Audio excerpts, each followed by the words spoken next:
Mesdames et messieurs, bonjour.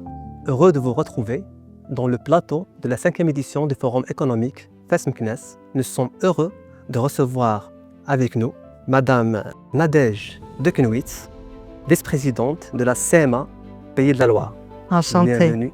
Et merci de m'accueillir.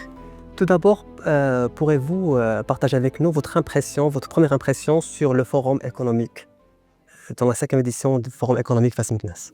Alors, je trouve que la première réussite du forum, le FESMCNES, en tout cas pour cette 5e édition, moi je le découvre sur cette 5e édition, c'est d'abord le nombre de personnes qu'il a réussi à rassembler. Aussi bien des acteurs institutionnels publics que des entrepreneurs issus du secteur privé. Et tout type de représentation, je trouve que ce brassage de profils et le nombre de personnes qui ont répondu présent sur cet événement est la preuve de la réussite de ce forum qui clairement s'ancre dans le temps.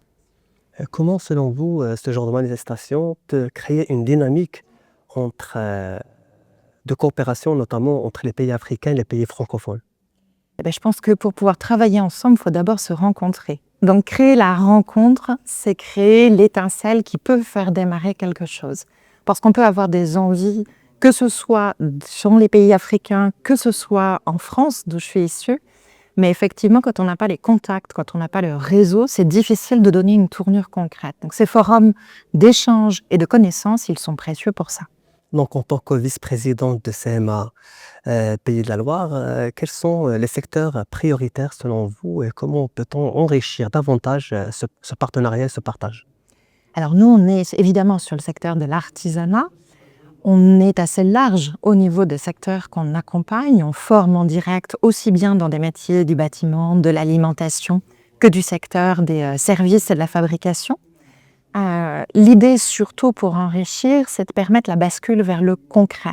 C'est-à-dire que peu importe les secteurs qu'on travaille, ce qu'il faut, c'est pouvoir mettre en lien à la fois les acteurs politiques, qui sont les décideurs des grands axes, les acteurs institutionnels, que sont par exemple les consulaires et qui sont la cheville ouvrière finalement de la partie publique, et les acteurs privés. Et je trouve que plus on facilite ces interconnexions, plus on obtiendra du concret.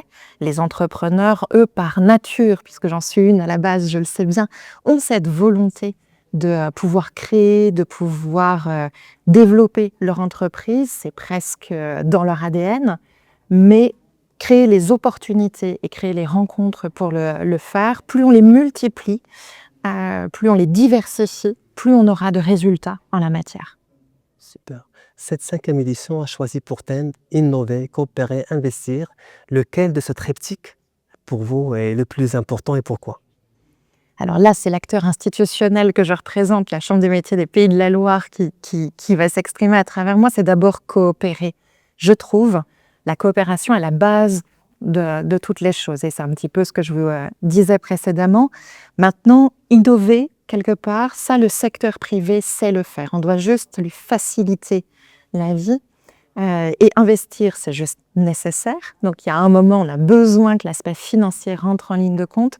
Mais pour moi, que ce soit innover, que ce soit investir, on est plus sur les maillons du comment faire.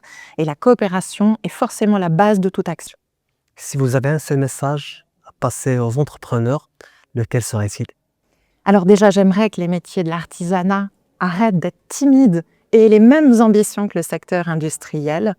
Ils font très souvent la richesse de nos pays puisqu'ils ancrent et ils sont le miroir de nos traditions dans nos savoir-faire. Ils sont aussi un vrai levier d'innovation pour demain.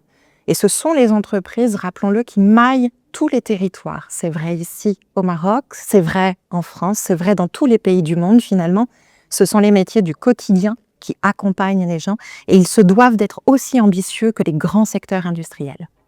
Madame Dekenwitz, merci d'avoir accepté notre invitation et partagé votre vision très claire avec nous. On vous remercie également. Merci à vous.